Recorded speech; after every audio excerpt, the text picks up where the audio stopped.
makilala sa inyong lahat na narito. I hope I can pronounce it right. One An. Good evening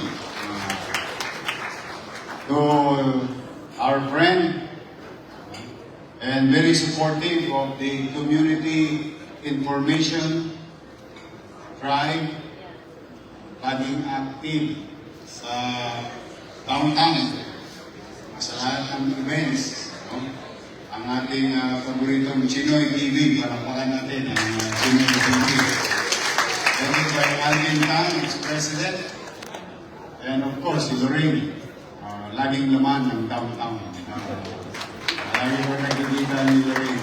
I'm really happy,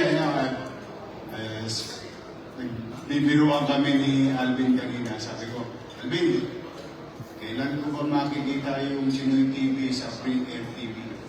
And he said a very good news that soon we're going to be in the prime, the Chinoy TV will be seen all over the country, not only through digital form, but regular television for our Chinoy activities, events.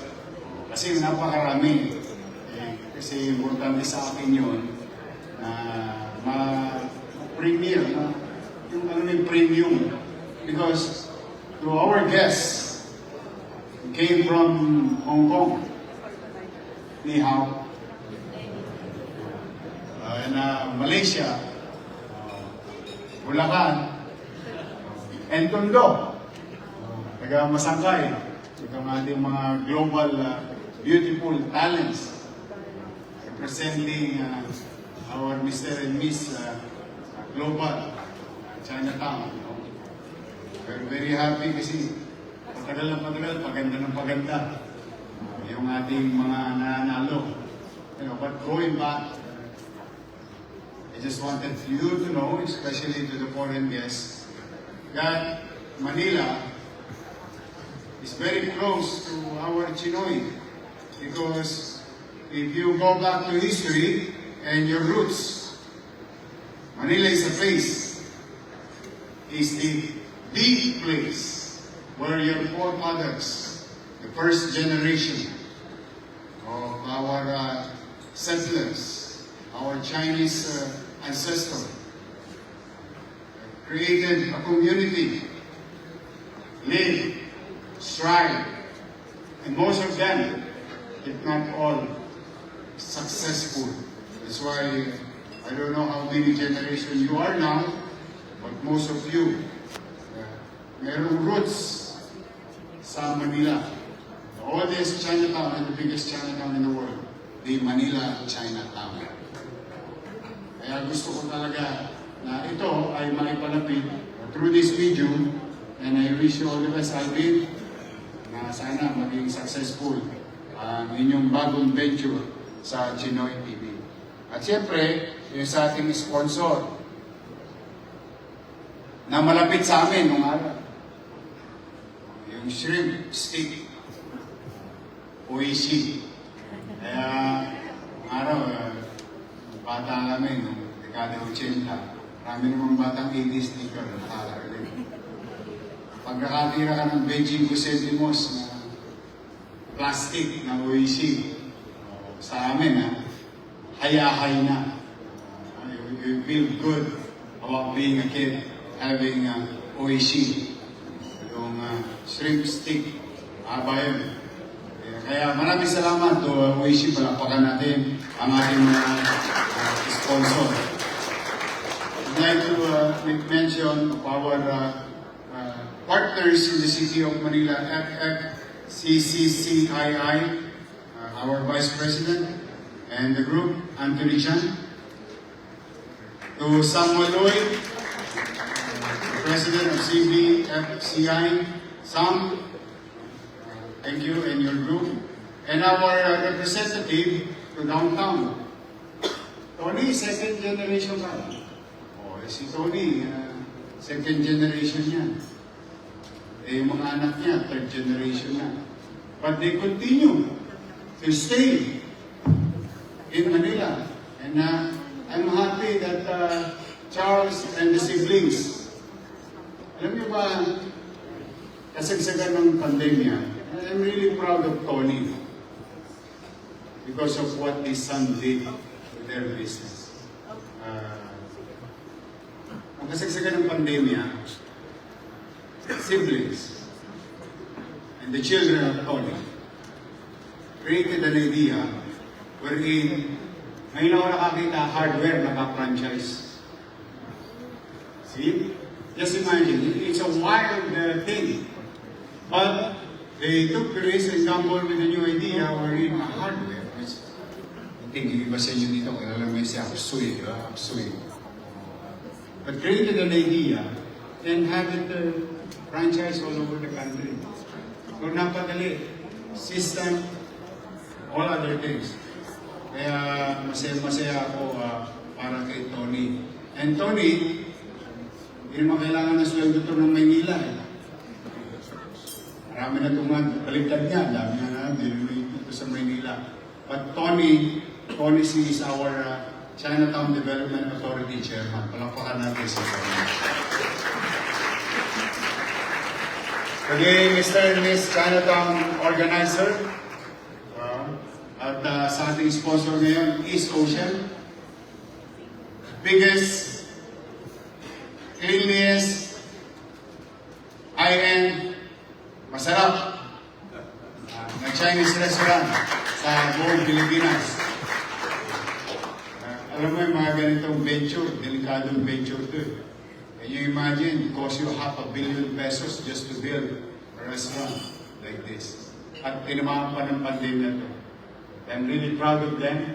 They survived because some of the owners are Manilans. So that's why we're very proud of them. Although, my job today is to welcome you to Manila. Welcome you to Manila here in Pasay. Diba kasi mo-confuse yung ating mga banyaga. So, again, to the organizers, sponsors, contestants, participants, families, I would like to welcome you to Manila. Now, having said that, pinagpapauna ko na sa organizer at sa Chinoy TV.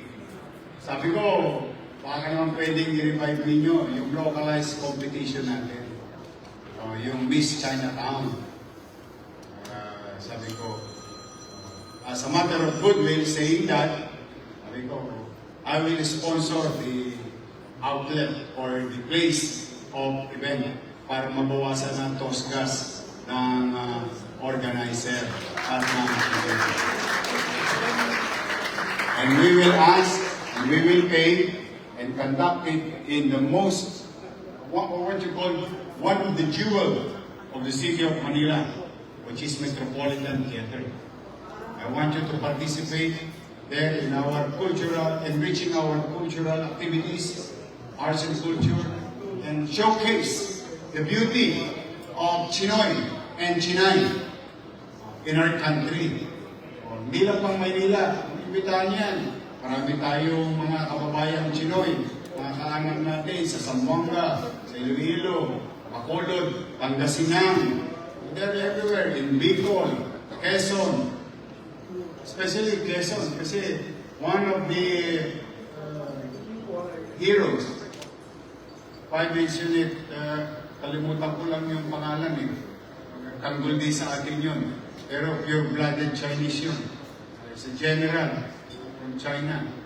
And also, on Bing Street, it's not just a street. He was immortalized because he helped our Filipino revolutionary during the time of the Spanish. Where Filipinos are fighting for independence. There is this guy, Chinese guy, but more Filipino in his blood and heart. That's why he was named, the street was named after him. Statue given to him, Mr. Hong Bing. Yun lagi ko yung kinukwento para sa aral ng mga bata. So that yung mga naituro sa amin ng araw, ng mga bata kami, yung prejudice, mabura. Because at the end of the day, maliit lang itong bansa natin. At the end of the day, tayo-tayo rin na makikita sa finance. And I believe that Chinoy TV, for that matter, has a big responsibility, bridging communities and sharing information among each other so that the younger kids nowadays, mabura yung mga hindi magagandang prejudicial commentaries. Isa lang tayo, lahat tayo, Pilipino. Iba-iba lang ang, Malaysia. Meron tayo Malaysia. We have also Malays, Borneans, and so on and so forth. But one thing is for sure, tonight, we are united because of these activities. So that's why, again, your city government as a host of the oldest and biggest Chinatown in the world is happy to welcome you and happy to support you in our own little way.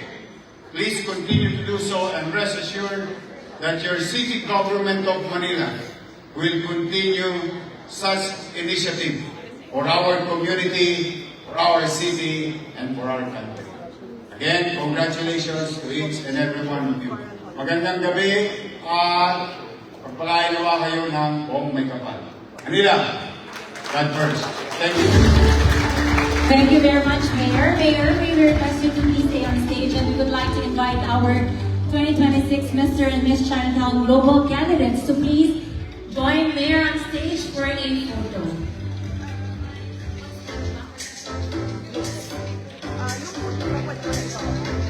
While we're waiting for our candidates to come forward, once again, thank you, Yorme, for your wonderful speech, making us feel like we're